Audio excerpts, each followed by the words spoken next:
TV가 바보상자라는 오명을 쓰기 전 무협지나 만화책이 그 자리를 대신했다. TV가 만화책과 무협지에 이어 바보 생산의 원흉이 됐지만 TV 또한 얼마 후 그 자리를 스마트폰에 넘겨주었다. 그렇다면 만화책, 무협지, TV, 스마트폰은 정말 바보를 만드는 원흉일까? 그렇지 않다. 그것이 아니라 그것이 갖고 있는 컨텐츠가 바보를 만드는 것이다. 이들의 공통점은 중독성이다. 중독이란 무엇일까? 중독성은 의존성과 연관되어 있다. 어떤 것에 의존성이 강해지는 것을 말한다. 즉, 그 행동이나 약물, 대상에 의존하여 그것이 없으면 안 될 것처럼 삶이나 심리의 일부분이 소모되는 것이다. 우리의 의존성은 대체로 쾌락과 연관되어 있다. 우리는 쾌라는 감정을 좋아한다. 쾌는 일종의 흥분 상태다. 이런 쾌를 얻기 위해 보상을 알아야 한다. 그렇게 우리가 추구하는 것은 즉각적인 보상이다. 우리의 뇌파에는 감마파가 있다. 감마파는 극도의 흥분 상태에서 뇌가 발산하는 파장이다. 아이러니하게도 감마파는 쾌와 불쾌 두 상태에 모두 발생을 한다. 쾌와 불쾌에 대해 우리 뇌가 같은 반응을 하는 것이다. 행복은 정의하기에 따라 다르겠지만 불행의 반대다. 즉, 어떤 반응이 일어나느냐가 아니라 어떤 반응이 일어나지 않는지가 중요하다. 이런 의미에서 행복은 쾌에서 오지 않는다. 쾌는 불쾌와 같은 자극을 주기 때문이다. 엄밀히 말하면 행복은 잔잔하고 안정적인 상태다. 비교적 잔잔한 파동을 형성하는 알파파가 굳이 따지면 행복에 가깝다. 쾌와 불쾌의 파동은 어떻게 만드나? 긴장감이다. 사람들은 부정적인 이야기에 더 큰 자극을 받는다. 우리는 고통을 싫어하는 것처럼 보이지만 고통과 쾌락은 뇌에게 같은 형태를 갖고 있다. 고로 우리는 고통을 좋아한다. 우리는 좋은 것만 보고 싶어 하는 것이 아니다.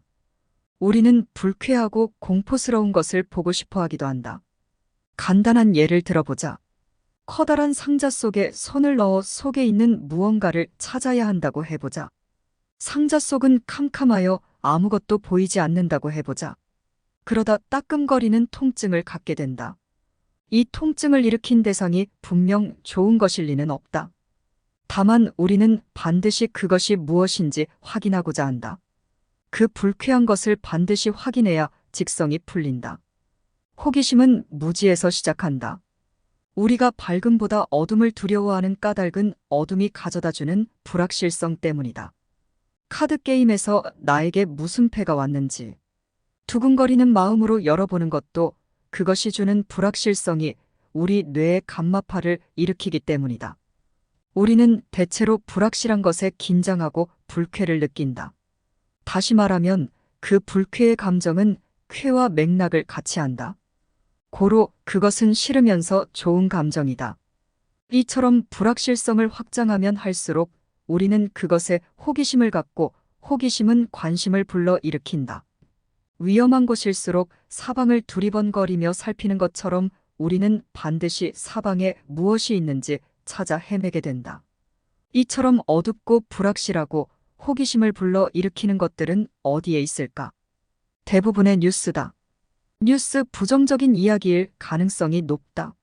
신문을 읽는 것은 불확실성을 확실성으로 바꾸는 것 같지만 결과적으로 불확실성을 확대한다. 사람은 자신이 아는 공간에서 안정감을 느낀다. 난생 처음 가는 아마존 정글보다 자신의 방에서 훨씬 더 안정감을 느끼는 이유는 그것이 불확실성이 최소화됐기 때문이다. 다만 뉴스의 경우는 다르다. 뉴스는 수익 구조는 대체로 광고에 의존한다. 언론사별로 차이는 있겠지만 클릭률이나 구독률은 직접적으로 영업이익에 영향을 끼친다. 다시 말해 이익을 추구하는 기업의 특성상 더 많은 사람들이 반응하는 기사를 쓸 수밖에 없다. 언론은 대체로 공공을 다루지만 공공기관은 아니다. 공공을 위해 일하지도 않고 공공을 위해 이익을 내는 집단도 아니다. 언론사는 주식회사다. 조선일보를 예로 들어보자. 조선일보의 2019년 매출액은 2,991억 원이다.